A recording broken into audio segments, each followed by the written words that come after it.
I'm Kourtney Smith. And I'm Elyse Sharp. And we are two nerds who are here to make Shakespeare easier to understand. In this podcast, we will explore as many dimensions to Shakespeare's plays as we can by looking at the text, examining the historical context in which the plays were written, and how his plays are viewed through modern lenses of feminism, racism, classism, colonialism, nationalism, ableism, all of the isms. We will discuss how his plays shaped both the past and present, and, as theater makers, how his plays can be responsibly performed today, all while trying our best to approach his works without giving in to bardolatry. So, Shakespeare anyone?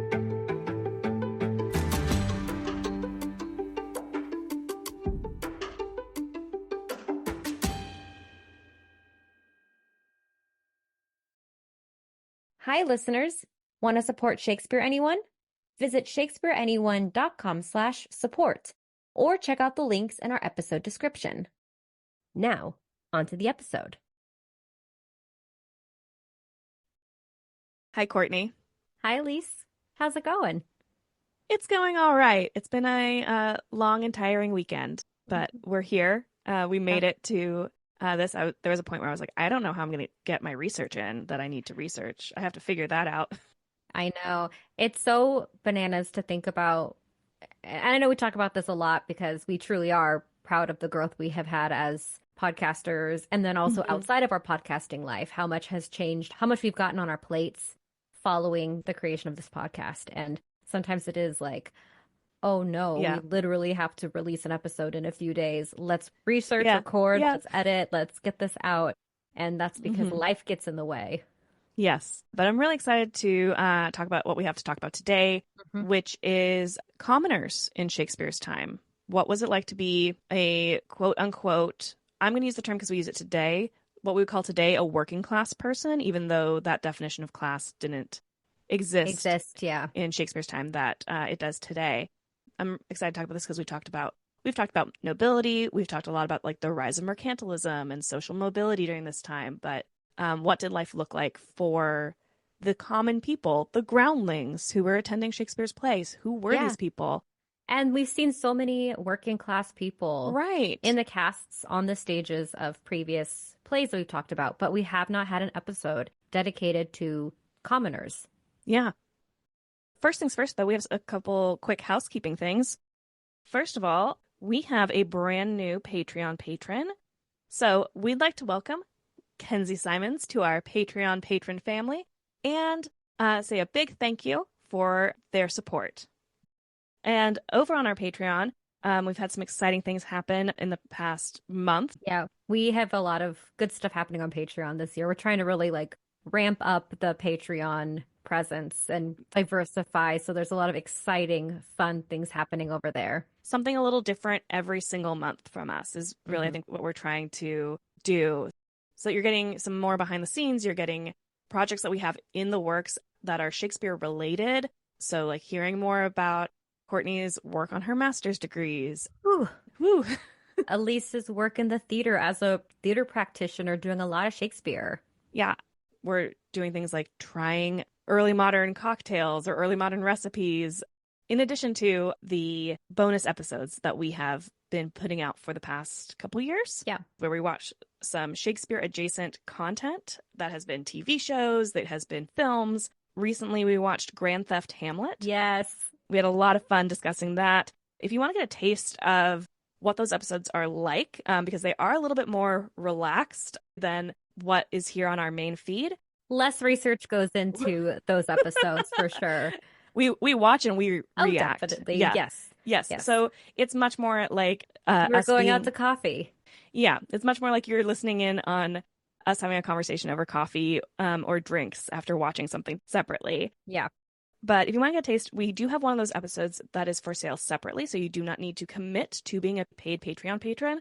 And that is our Anyone But You episode, which we watched last fall because that is a loose adaptation of Much Ado About Nothing. Very loose. Yeah. And in addition to that, now certain levels of our Patreon patrons receive exclusive Patreon merch after 3 months of support. Yeah, exclusive. Nowhere else Nowhere else. in the world is the Shakespeare Anyone merchandise available except for our Patreon patron Mm-hmm. rewards. Yes, exactly. And then another thing that we had fun doing this month is we were guests on the Protest Too Much podcast. We have been guests there before, and we are so excited that Stephanie and Mike of Protest Too Much invited us back, and they interview us about our journeys to Shakespeare and how we ended up creating the podcast and a little bit more about the work that we do. Mm-hmm. So we recommend heading on over to their podcast and checking it out. They do some very fun stuff over there. Yes, friends of the podcast. Yes. Yes. And then last but not least, our teacher survey is still live. We are looking for teachers in the secondary education space, so in the United States, high school, anyone who's teaching teenagers leading up to the college or university level. We want to hear from you, especially if you teach Shakespeare, want to teach Shakespeare, have ever taught Shakespeare. We want to hear about your experience in the classroom with Shakespeare as we look to create potential future resources for teachers. Yes, we've gotten positive feedback from teachers that we know who have said our podcast has been a very useful resource teaching Shakespeare in their classrooms. And so we want to expand on this in order to really make teaching Shakespeare easier for all of you. Mm-hmm. I know that it is a compulsory part of the Common Core standards. And if it is compulsory, we want to help make it fun, accessible, and relevant to your students. Yes. So if you are a teacher or if you know teachers who would be interested in helping us in filling out the survey, head to shakespeareanyone.com/teacher survey, all one word. The link will also be in our episode description. Now, that was a lot of housekeeping. Yes. Well, we have a lot going on. A little bit more than usual. But now let's dive in to our discussion on Shakespeare's commoners. Yes. As you said, commoners are a character type that we've encountered a lot in the plays that we've looked at on the podcast so far, but we haven't done an episode specifically on them. Yes, you are right. At least we have seen so many commoners, so many, as we would say today, working class people. Back in Shakespeare's time, it was ranks. Mm-hmm. That was the status language of the time. But because we live in a world that now has class, we're going to go back and forth between the two. But we do know that there is a difference, Mm-hmm. that Shakespeare's time didn't use class the way we know it today. Yeah. But yeah, we've seen servants, we have seen assassins, we have seen musicians, we have seen court jesters, Stewards, we've seen artisans, messengers. Yeah. Yeah. People who work for a living. Mm-hmm. We've also seen plenty of nobles. Yeah. And it is notable to consider that most of Shakespeare's working people play minor or smaller roles in the plays. The mechanicals, the room mechanicals, Mm-hmm. perhaps have the largest, in addition to the court jesters and some of those more forward-facing characters. Those are the kind of working people we get to know a little bit more, a little bit closer, but Mm-hmm. there certainly are workers of all types in Shakespeare's plays, and many of them have minor or smaller roles within the plays. I looked at a study done by a team at Lancaster University as they were working on compiling an encyclopedia of Shakespeare's language. They evaluated the social status of all characters depicted in Shakespeare's plays and defined 9 distinct statuses, or again, we'll use status, rank, class sort of interchangeably in this episode. They define these as monarchy, nobility, gentry, professional, middling, commoners, lowest, and then supernatural, because we do have those as well in Shakespeare, Mm-hmm. and then problematic, which are people who sort of either undergo a significant change of status, like Joan La Pucelle, or an actor, poet, musician, somebody who kind of exists without a distinct status within the world of the play. I see.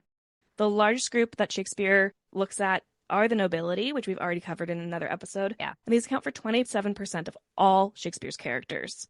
However, those are closely followed by the lowest social group. These are servants, messengers, the common soldiers, guards, which account for 23.1% of Shakespeare's characters. Really? Yes. And this isn't line load. This is just when looking at the dramatis personae, the cast lists of these plays across the entire canon, how many are there? Oh, that's a good distinction. Yeah. Yes. So while their line load may not be great, while they may be smaller parts, they are the second largest represented group in Shakespeare's canon. Mm-hmm. And then together with the gentry, which would be your knights, generals, ambassadors, gentlemen, which have 18.8%, those three groups, nobility, so your dukes, earls, barons, archbishops, your knights, generals, gentlemen, ambassadors, and your servants, messengers, common soldiers, and guards represent nearly 70% of all of the characters in Shakespeare's plays. And the remaining categories have about 3 to 7% of the entire characters each. So the higher social ranks are very vastly overrepresented compared to what the actual population in Shakespeare's day would have been. Mm-hmm. Like, obviously, in actual population terms, there are fewer members of the nobility than there are of the lower status, lower ranked individuals. Mm-hmm. But the team quotes the captain in Twelfth Night saying, "What great ones do, the less we'll prattle of." So it was popular in Shakespeare's time to imagine lives of nobility and higher rank individuals on stage than your commoners and your emerging middle classes. I guess that makes sense too if we're thinking about today in 2025, what kinds of TV shows, movies, books, which ones are very popular, and we have a lot of media that is centered on the great people of great status versus working people. Yeah, not even like the best media, but the popular media. Think about your Real Housewives franchises. Reality TV is very focused on like the wealthy, the beautiful, more than your regular person's life, day-to-day life. Yeah. So yeah, there's a fascination that hasn't really left culture. Yeah. And you specifically looked at what life would have been like for some of these specific occupations of common people that we see represented in Henry V. Yes, exactly. And the research that I did for this episode comes from sections of Stephen Irwin's book called Poor Naked Wretches, which sounds very condescending, but it is from a King Lear line. Hi, listeners. Editing Kourtney here. I want to make a quick correction because I called the scholar who wrote Poor Naked Wretches, Shakespeare's Working People, by the wrong name. I called the scholar Stephen Irwin, and this scholar's name is Stephen Unwin. So, Stephen, if you're listening, I am so sorry that I called you by the wrong name. I misread my notes, and it's funny because I used another one of Mr. Unwin's books about Bertolt Brecht in a recent paper that I wrote, and I cited the name correctly, so I don't know what happened. Maybe I was being a millennial thinking of Steve Irwin the crocodile hunter, but regardless, I wanted to come on, make that correction. Listeners, whenever you hear the name Stephen Irwin or just Irwin, I mean Unwin. All right, with that, enjoy the rest of the episode.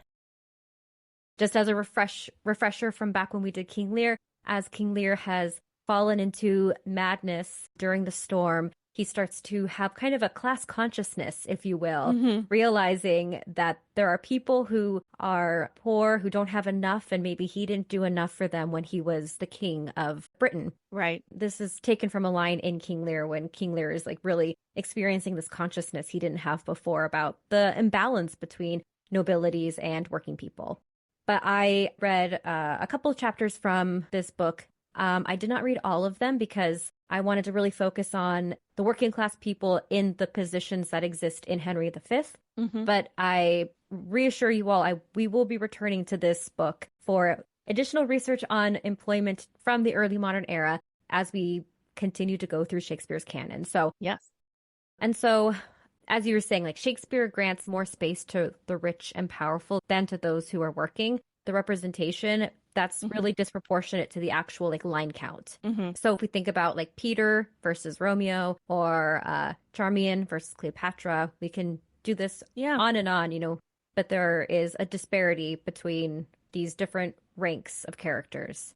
And so Irwin has a few theories about why Shakespeare wrote more about nobility, rich, powerful characters than working class people. And Irwin hypothesizes that the powerful have the biggest impact on others.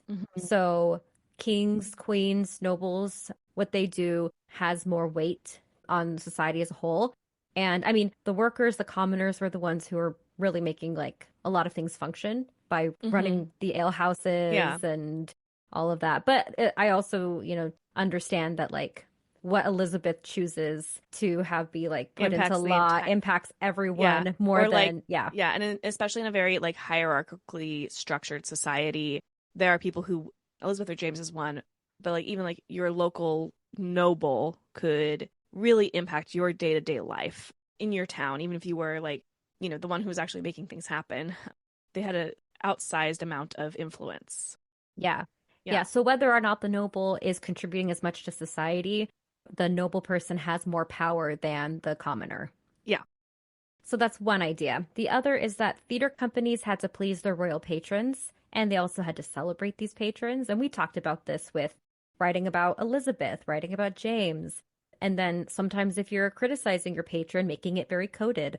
So we don't have the working thoughts of all these playwrights, but we can we can surmise that there was this expectation that you would flatter the person who's Yeah. paying your bills, paying you to have Right. a living. Yeah. I also imagine that, in a society with a rigid hierarchy, the people who have the most freedom are the most interesting to write about. Yeah. So, you can also imagine a foreign noble in a distant land like Denmark, or a noble traveling to Illyria, or a noble in Italy doing things that that might be harder for your audience to accept the idea, and it might be like rather revolutionary for your audience to accept the idea of a commoner, a farmer, a shepherdess, a tradesperson doing some of the things that in the plays nobles are allowed to do. Yeah.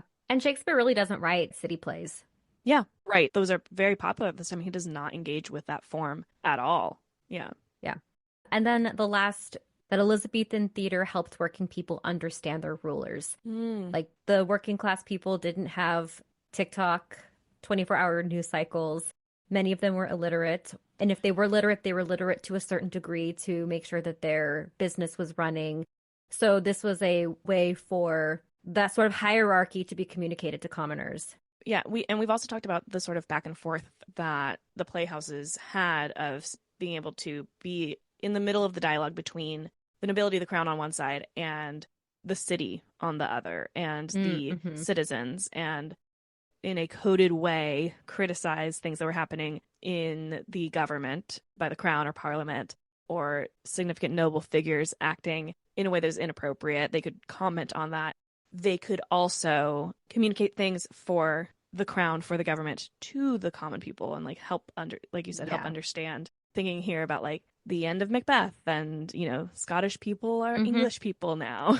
Yeah, we are unifying this country. Yes, and Henry V, of let's see a king try to understand the common people. And Henry has that speech about as the ruler, I don't sleep well at night because I am constantly thinking about protecting my subjects. Yeah, there's this heightened responsibility, there's this impact, and there's this potential fictionalized kind of trying to earn gain compassion. Yeah. So that those all might be reasons. Again, we don't have proof of why Shakespeare writes more about nobles versus commoners, but it did happen. And so does Shakespeare despise working people? I don't think that Shakespeare despises working class people. I think that the way that working class people have been depicted on stage, or the way that scholars, academics, theater practitioners interpret the commoners, it's more coming from the prejudice that they may have in depicting them as more grotesque or uneducated, illiterate, dirty, gross. I'm thinking of Kenneth Branagh's Much Ado and how the Watch were asked to portray these working class people. Yeah, and how we've seen, in contrast, there is a common idea there of Dogberry's malapropisms. There's a theatrical and academic interpretation that these are due to a lack of education and trying to sound smarter than they are. And while I think we see that there are some characters who that can happen with, it's also possible to, we see the Dogberry in the public theater's production that we talked about. It can be played with the high their intelligence isn't high, but we're not making a value judgment on that through how we're portraying them. Yeah, exactly. And Irwin argues in the introduction to this book that Elizabethan working people, though poorly educated and little traveled because of their circumstances, are given extraordinary degrees of unschooled knowledge. So a school of hard knocks in Shakespeare's plays. So now let's go ahead and let's jump into some history about Elizabethan England and what the demographics of England look like. especially as it pertains to the commoners, right? Mm-hmm. As you said, Elyse, there were more commoners, more working people than there were nobles and monarchs. And so, Mm-hmm. like, let's get a better idea of who they were historically because they can get left out. It's a messenger Yeah. that we're going to just maybe cut that character. We're going to undervalue that character. We're not really going to consider how these characters moved in the world because they're not Hamlet, Yeah. Benedict and Beatrice. And so I want to make space for these working Right. people Yeah. in Shakespeare's world. He also was a working person. Yes. Yeah. So the population of Elizabethan England was rapidly growing from 2 million in 1485, so following the War of the Roses and the Tudor dynasty, to over 3 million in 1550 and 4 million by 1603. So it had doubled from 1485 to the middle of Shakespeare's career. There was a boom in trade, banking, and luxury goods, Mm-hmm. but the English economy was actually in trouble due to Henry VIII's military adventures and the wars against the Spanish and in Ireland. And we've talked about that a little bit, about how the crown was spending a lot of money on these sorts of military conquests, this, colonization of Ireland, and then the wars against Spain due to the Catholic versus Protestant conflict. And on the mainland of Europe, we're starting to see the beginnings of the transatlantic slave trade and the colonialism that goes along with that. Yeah. Yeah. And we'll put a pin in that for another Pin in that, episode that deals really with that part of history. But there was also a crisis in England, specifically in the countryside. And you talked about this in a previous series.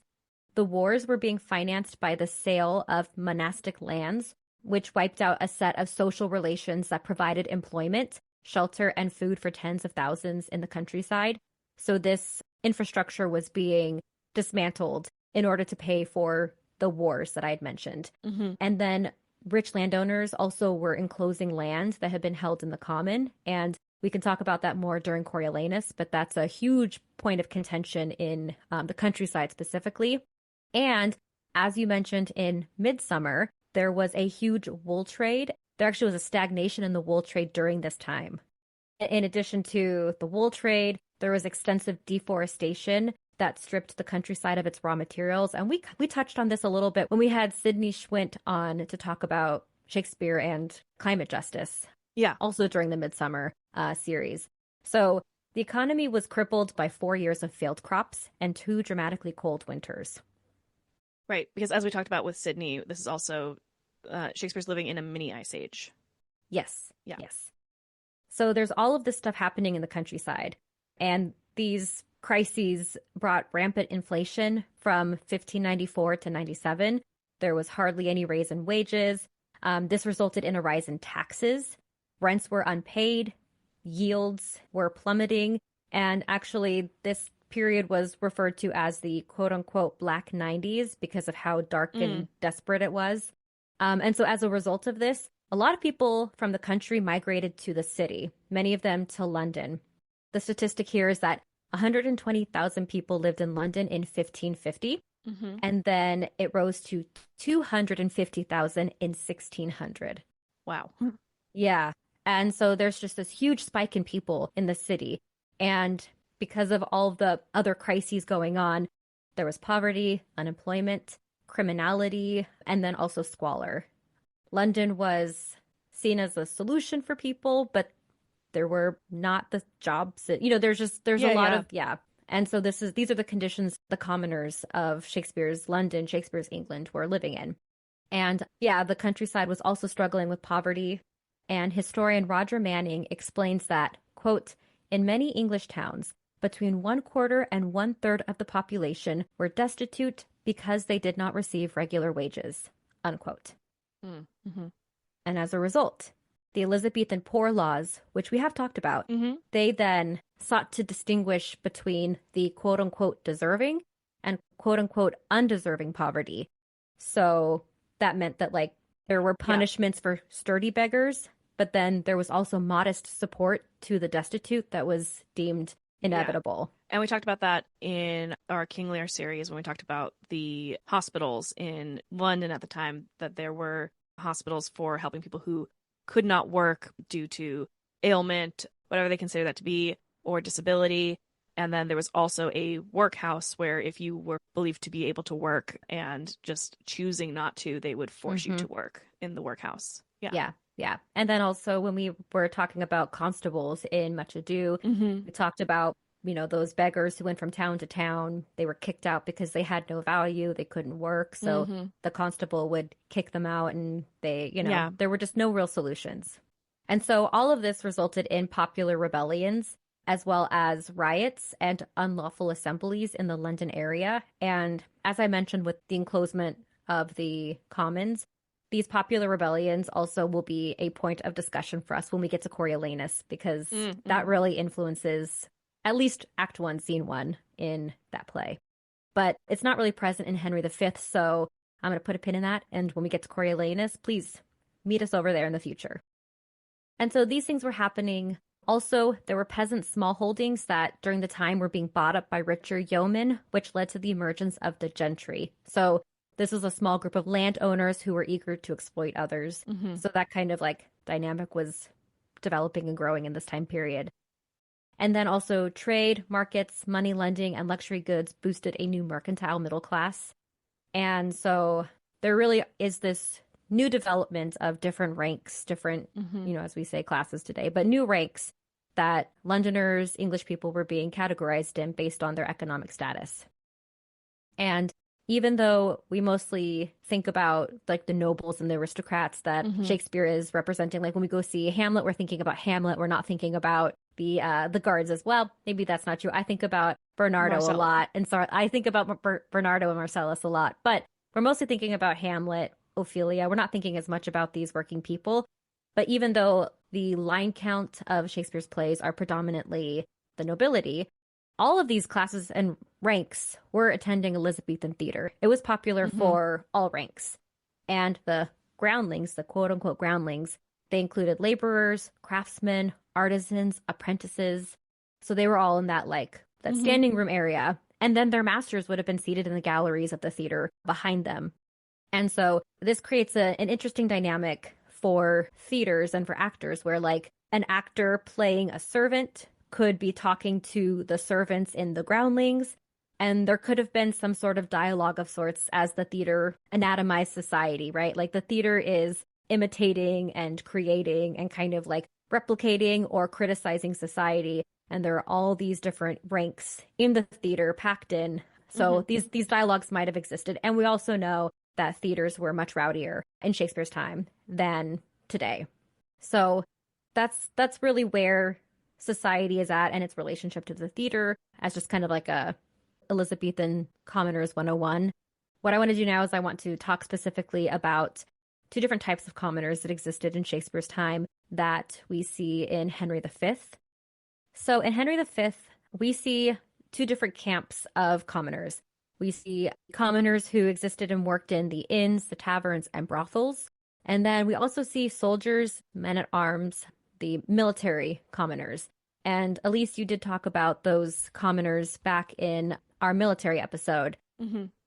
So during Shakespeare's time, Shakespeare's London boasted of its many places to eat and drink, ranging from elaborate inns with food, drink, accommodation, and entertainment to simple alehouses. And this was a social environment that was often used for exchanging news and opinions, as well as providing refuge and employment.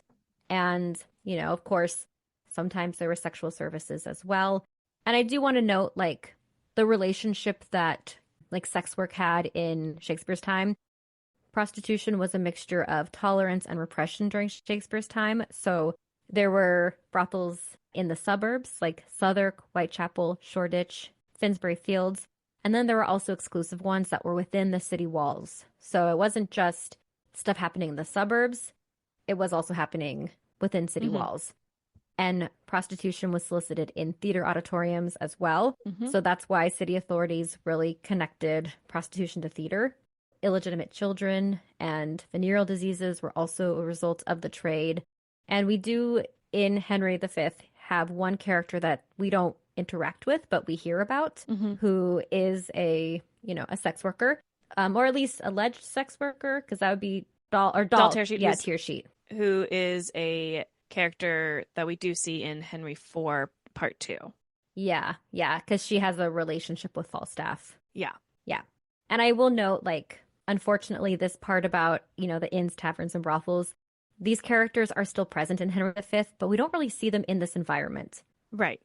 So right now, this is kind of like high level because we will re-explore this in greater detail when we get into Henry the Fourth Part 1 and Part 2, because the Eastcheap crew and the Boar's Head Tavern is most prominent in those plays. And Irwin notes that many imaginings of the tavern crews of Shakespeare's plays tend to be interpreted through the lens of the medieval carnival of, this idea of there's liberated alcohol consumption and sexual excess. However, Irwin does question if this is a useful way to read the scenes, because maybe the innkeepers, barmen, and drawers are just trying to earn a living? Question mark. But again, in this play, we don't really get to see very much of that because this Eastcheap crew are not really in these kinds of shenanigans. Yeah, they've been turned away by our King Henry by this time, and it's kind of just they're in there for a moment to let fans of Falstaff know that Falstaff's not going to be showing up anytime soon.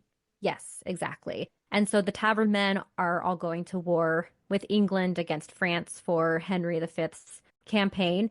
So that would be Pistol, Bardolph, and Nym. Unfortunately for Bardolph and Nym, both of them are hanged in France for being thieves, specifically stealing from a church. And then Mistress Quickly, who is hostess of the Boar's Head Tavern, she instead is married to Pistol and seeing him off to war. So really, the commoners of the inns, taverns, and brothels are not really in the inns, taverns, and brothels, but these characters are still in the play. And as I said, Henry V doesn't spend a lot of time in this location, so we're going to put a pin in this and expand on this for Henry IV, Part 1 and 2. Or also Measure for Measure, or another play. So stay tuned. Okay, so the next type of commoner that we see in Henry V is the military commoner. So soldiers, men-at-arms, and then this chapter also goes into sailors a little bit, but I'm going to keep it brief because we don't really see any sailors in this play. Early modern England was at a time of constant warfare, and so it makes sense for Shakespeare to be putting these characters on stage. Armed men were required for a few reasons in early modern England. Armed men were required to put down uprisings, so think of those rebellions. Men-in-arms were also religiously motivated, think of the Gunpowder Plot, or aristocratically inspired, think of Essex, or, as I said, other popular revolts, such as the ones that have inspired Coriolanus. And then the military was also essential for domestic order because it sent common men abroad for war. So men-in-arms was used often in early modern England, and a lot of these men were commoners. There's more commoners than there were, like, men of status. Like, they obviously did exist. There were men of status who were leading campaigns and troops, but they had a lot of commoners who were foot soldiers. And during this time period, a chief enemy of England was Imperial Spain. And you talked about this in the military episode that we released 2 episodes ago. Another enemy was Ireland, where England would eventually colonize. And just like a reminder, or if you didn't know, which I didn't know when I first read this, but the 9 Years' War took place from 1593 to 1603, so during Shakespeare's lifetime, and it caused the death of 30,000 English soldiers and 100,000 Irish. So the 9 Years' War was a war, England versus Ireland, the colonizers versus the colonized. And so English soldiers would have been in this war. So there were common soldiers who were engaged in military campaigns during Shakespeare's time. And the working conditions for common soldiers were dreadful. A contemporary of the time described the conscript going, quote, as willingly to serve his unknown captain as does the beggar to the sticks or the dog to hanging, unquote. And soldiers, quote, led their lives in begging and end them by hanging, unquote. So it wasn't a fashionable thing to be a common soldier. And it was conscripted service, so you were drafted, you were forced to take part. These people were not volunteering. Yes, yeah. And one of the activities of, like, going to war was also pillaging, right, or like theft. Bardolph and Nym are characterized as thieves, as common soldiers, and they're both hanged. But corruption was endemic, and soldiers were frequently unrewarded and unrecognized, such as during the defeat of the Armada, where mariners were unpaid and punished with whippings, brandings, and executions for their protestations. And this really contrasts with the quote unquote band of brothers. I was just thinking about, I was like, this is very different than what Henry is saying will happen during the St. Crispin's Day speech. Yeah. Yeah. That like everyone who isn't here is going to say that he wishes he had been. Everybody who hears that you fought on St. Crispin's Day is going to like buy you drinks back home. Yeah. You'll be remembered forever. You'll have that memory with you. Yeah, that legacy. But yeah, I guess that's also where like theater is very powerful in, portraying these things a certain way, maybe as a motivation for commoners who are groundlings. Irwin also does kind of like an analysis of the different men-at-arms in Henry V. And then also Henry IV Part 2, because I also want to talk a little bit about Falstaff, because Falstaff in Henry IV Part 1 is a criminal man-at-arms. And Bardolph and Nym additionally engage in plundering. And then there are also military leaders such as Sir Thomas Erpingham, who is a wise veteran, Llewellyn, who is a captain who proves himself to be intelligent and a strategizer. There's also Gower, an army captain and a capable fighter. McMorris and Jamie, who are captains from Ireland and Scotland. And so this is like a different rank than the Falstaff, Bardolph, Nym kind of soldier. Yes. Yeah. But yeah, like we talked about earlier, like this kind of contradiction in the quality of soldier in these plays contradicts the orations in the St. Crispin's speech rally of, the men of all of his ranks who are a band of brothers and they're noble Englishmen. So Shakespeare writes these like competing or contrasting types of soldiers. And he does that especially with the scene with Henry V and Michael Williams, the soldier, right before the Battle of Agincourt. And there's this exchange with the undercover Henry V, the undercover king, talking to a common soldier. And they're exchanging this moral quandary about the relationship between the royal king in command and his common soldiers. And when this stranger, who is Henry in disguise, says that he, quote, heard the king say that if captured, he would not be ransomed, unquote.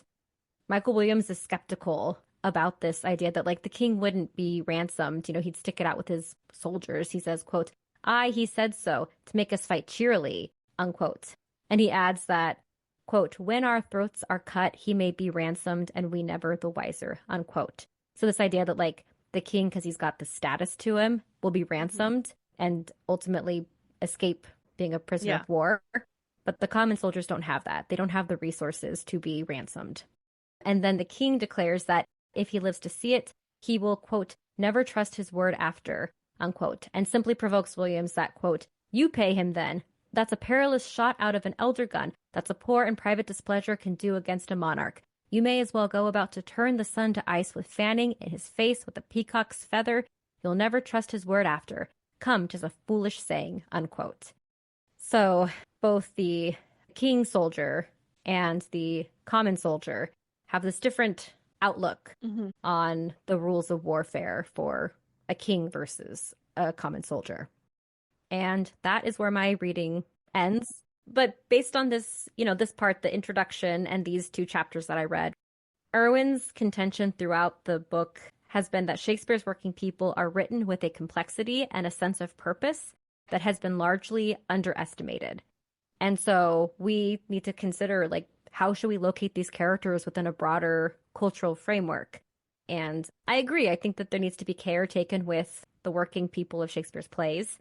And as we modernize Shakespeare, we need to really think about like the relationship between those leads who get a lot of care taken in how they're represented versus the minor characters that can be seen as kind of, I don't know, throwaways, especially because like, even though the commoners of Shakespeare's plays are smaller roles with smaller lines and less, they say less, there also might be spaces for, similar to Bastards and Madness, like the working people are windows into contradictions in Shakespeare's society, or can be spaces that goes beyond, the strict hierarchy that exists in Shakespeare's England. So, just things to think about as we work through, like putting these characters, making these characters flesh and blood, or write about them in like a greater context. Yeah, and it's a great point to like think about when, as we talk about like bumper sticker Shakespeare, we always talk about like, does the concept go all the way to the ground? Mm-hmm. And these are the characters where it can really get problematic for them if the concept isn't extended all the way down and isn't thought through all the way to even these characters. Mm-hmm. And these innkeepers, the tavern keepers, the soldiers, the common soldiers are not the only working people in Shakespeare's time. And Elyse, you have some more working occupations. Yes, since this is our first episode on commoners in general, and as you mentioned, there have been episodes that have briefly touched on commoners or like, jobs that they have. I wanted to give a little bit more of an overview of the different types of professions, occupations that common people in Shakespeare's time had that we have not touched on before, especially outside of war. Yeah. And that then we may revisit some of these in the future if a play specifically highlights them. So my reading mostly comes from All Things Shakespeare by scholar Kirstin Olsen. Generally speaking, in early modern England, workers fell into one of four categories: farmers and drovers, artisans, merchants, and service providers. The farmers and drovers are people who raise produce and livestock. Farmers raise produce and livestock, and then the drovers move the livestock from farm to market. These are people who are living off of the land. This category also includes occupations like milkmaids who tend dairy animals and produce milk, cheese, butter, and bring it to market. The poulter who raises and sells fowl. And also a popular occupation during this time is a gatherer of samphire, which is a pungent marine plant that was served pickled. So, yeah. A career we need to bring back. The pickle man. Yeah, the pickle man. The early modern pickle man. And then something that was okay. People who worked in these sort of farm adjacent occupations didn't have any guild or trade organization, and there weren't really any restrictions on entering these trades other than willingness to do the job, which, in contrast to the artisans, merchants, and service providers, really every job in this time period, there is a sort of like, you learn how to do the job on the job. You learn by being taught by somebody who has had a career in that profession, and then you go into that profession. I see. But farming and these sort of animal husbandry roles have the lowest barrier to entry. Then there are artisans, and these are trades that require a workshop and specialized tools. They are people who are making things for the consumption of others. So these would be your tailors or your botchers, which were clothes menders, your tinkers who mended pots, your fullers, which is the people who made felted wool cloth, glaziers, making glass and glass products, potters who make ceramic dishes, pewterers who make pewter dishes and anything in pewter that could be made in silver, the glovers, the tanners, the armorers. Ship towns might also have shipwrights, rope makers, and sailmakers. So these are your manual laborers who are highly skilled workers making specialized items for purchase. So you're John Shakespeare's. Your John Shakespeare's and your mechanicals from Midsummer. Mm-hmm. Yes. We love the mechanicals.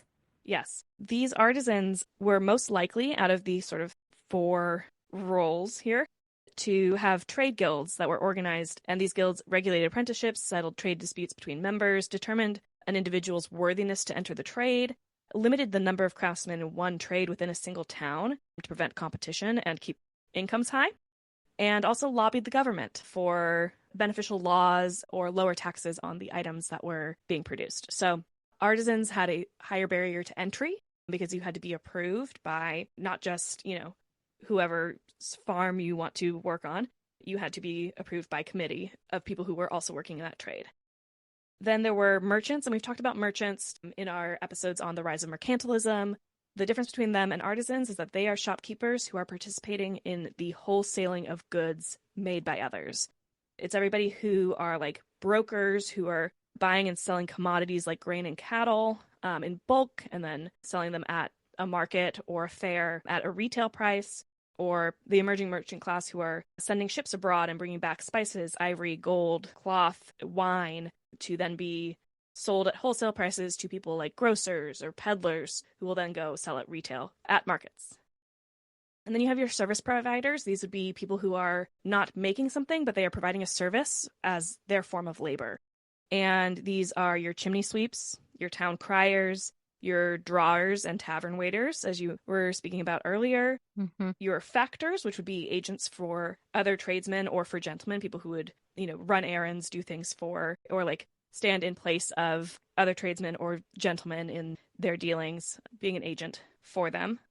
Carmen, who carted goods and who were famously skillful whistlers, apparently. Oh. These would be, I guess, probably your modern day, like, semi-drivers, the people who are in charge of carting goods from place to place. But also they were fantastic whistlers. Apparently. I wonder if it's how they, like, let people know that they were coming to town. They, all of a sudden you hear the Carmen's whistle and Yeah. Yeah. And then also this would include medical practitioners. So those are your main, like, occupations. You also have, people who make their livelihood being thieves. Yeah. That I'm not touching on. Yeah. But then there's also people who make their livelihood as servants, which I have a little bit more information about, because it could take hundreds of servants to keep noble households running. And every household that could afford them, especially with the growing middle class, or those who had aspirations to join the middle class, had servants. So this was another occupation that you could have, was being a servant in somebody's house. There's also a hierarchy to servants. So some of the titles that we see within plays of Shakespeare's that we've already seen before and that we see within Henry V are part of this hierarchy of servants within the household. So some servants are more like department heads in a company instead of doing a specific job. Yeah, that sounds also like Downton Abbey, how there's Downton different, Abbey's a great thing. Everyone knows, everyone loves, and there's the kitchen staff, and there's, oh gosh, what's her name? Yes. Miss, but I cannot remember her name. The housekeeper. Yeah. But there's all those different like levels. Yeah, and then the status of the servants in general was derived from that of their employer. So working in a more noble household, even the lowest servant there could have higher status in society than somebody of a similar or higher position within a lower ranking household. Yeah. So at the top of the servant hierarchy is the chamberlain. The role of the chamberlain was to be the master's chief personal servant in very large households, and they were responsible for all household servants and master's bedchamber. I think a good potential parallel here is like, this is your chief of staff.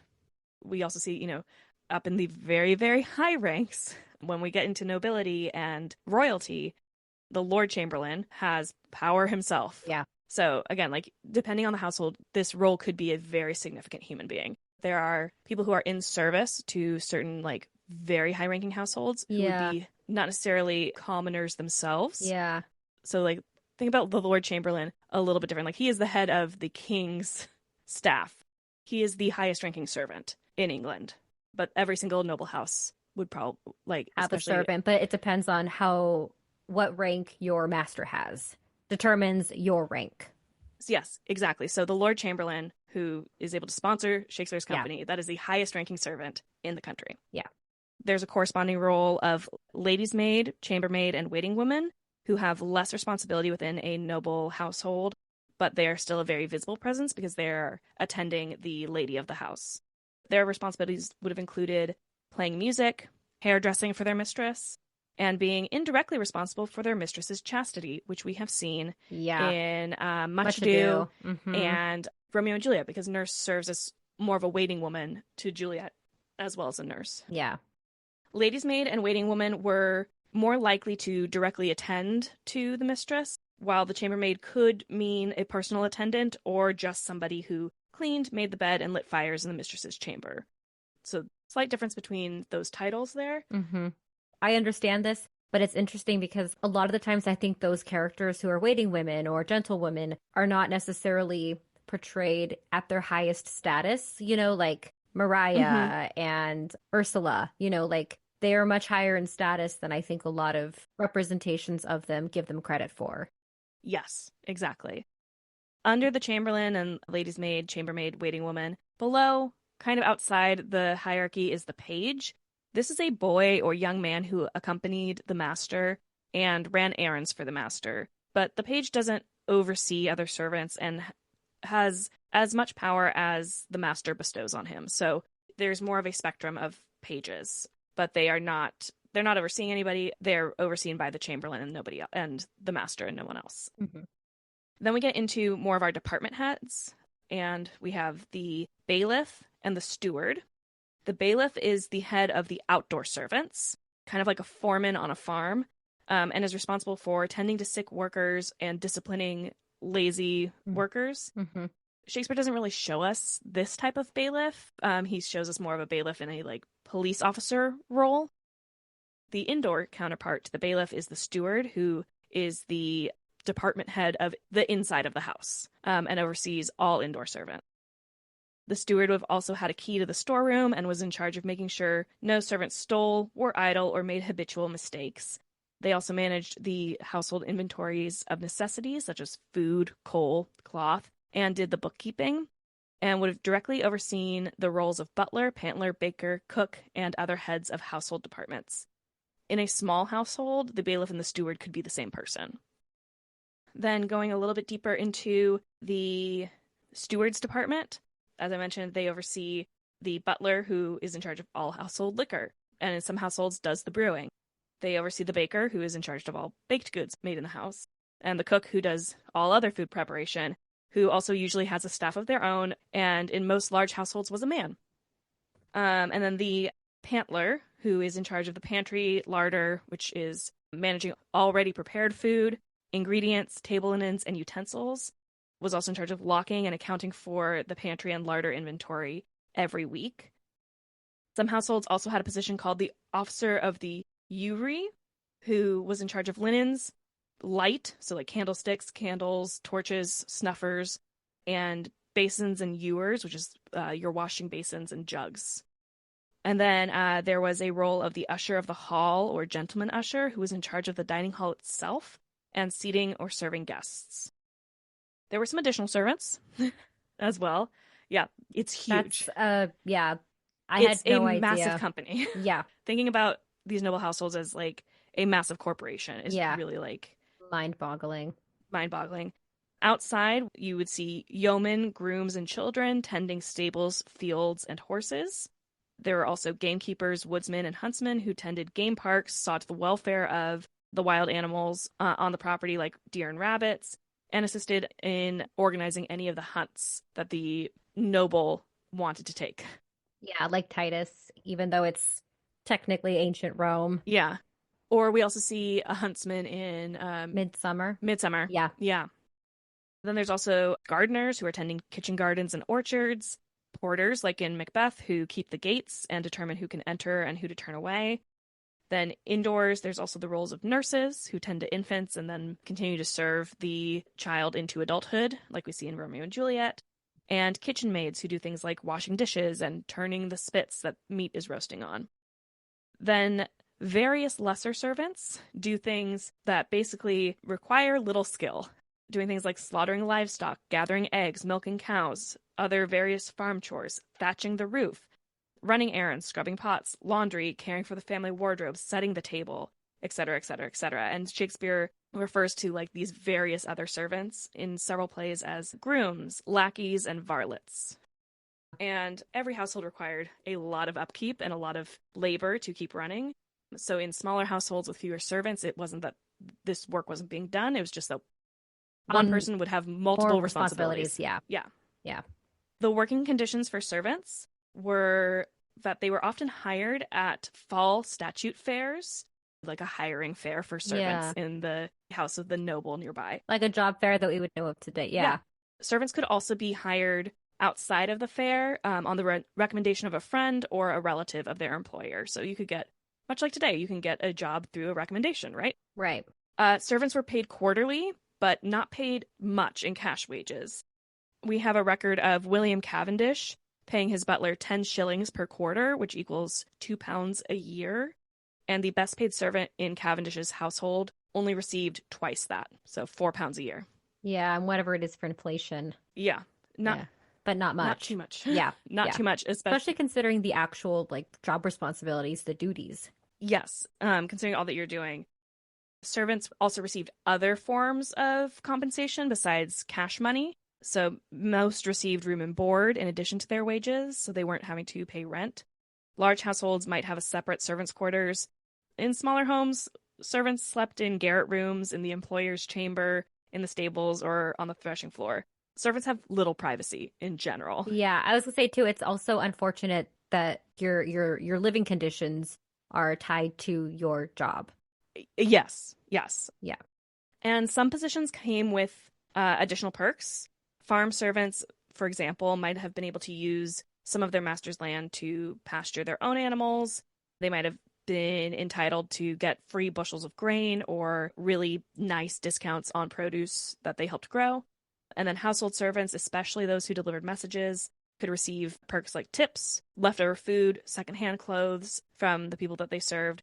And then new clothes were also sometimes made or purchased for them, especially if their position required a uniform. The noble would be purchasing that for them. And there's kind of an equal back and forth of servants complaining about their employers and their employers and complaining about their servants. So that the feeling is like mutual. Nobody, loves their job.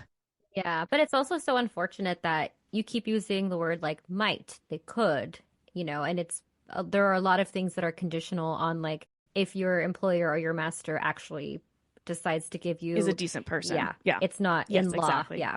Yeah. You don't have rights to this stuff. Yeah. And on top of that, kind of in that vein, your experience as a servant depended on who your employer was. Excessive beatings of servants was not condoned by society, but it was still generally seen as okay to slap, whip, or punch a servant as a form of correction or rebuking them for poor behavior. Which we see in King Lear and we see in Taming of the Shrew. Right.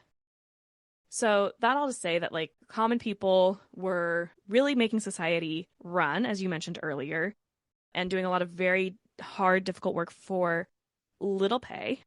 And, there were likely houses that were seen as, places where you wanted to get into service there because they had better reputations for how they treated their servants. Because we also see in Shakespeare, some servants who are happy to be working where they're working. And then there are somewhere, like you said, like in King Lear, where they are getting physically punished. So those are just a high-level view of some of the occupations and also a little bit more detail about what it was to be a servant during this time. Yeah. And it's interesting, too, that these people are represented in Shakespeare's plays. And personally, I don't think that Shakespeare despises working people or commoners. Mm-hmm. I think that, for example, Bardolph and Nym are represented as thieves, and they should be portrayed as thieves because that's what the text tells us. Mm-hmm. But then there are also other commoners that are hardworking, decent, genuine people who are trying to do their best with their work, and they should be respected. And we should look to the text to see what does Shakespeare tell us about these working class people, these working rank Mm-hmm. people, and we should be making decisions about how to represent them on stage based on what the text tells us, because Bardolph and Nym are very different from the Mechanicals, are very different from even Dogberry and his associates. And so, there's this wide spectrum of working people in Shakespeare's plays, and they require care similarly to the care that Hamlet and Lear and Macbeth receive.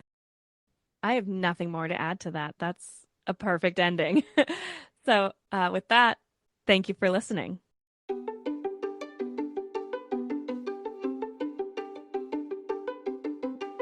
I'm Kourtney Smith. And I'm Elyse Sharp. This is Shakespeare Anyone? Thank you so much for listening to Shakespeare Anyone. Works referenced in this episode are available in the episode description. Our theme music is Neverending Minute by Sounds Like Sander. If you would like to support us, visit shakespeareanyone.com/support or check out the links in our episode description. You can also hit the subscribe button, like us, leave a comment, write a review, share us on social media, tell a friend about us, all the things. We'd appreciate it. For more, you can visit our website, shakespeareanyone.com, or follow us on Instagram at ShakespeareAnyonePod. Now, because you listened all the way to the end of the credits, here is a completely random Shakespeare quote for you.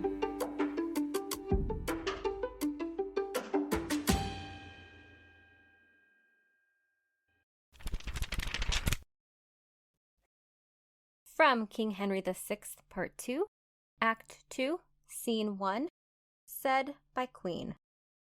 Gloucester, see here the tainture of thy nest, and look thyself be faultless, thou wert best.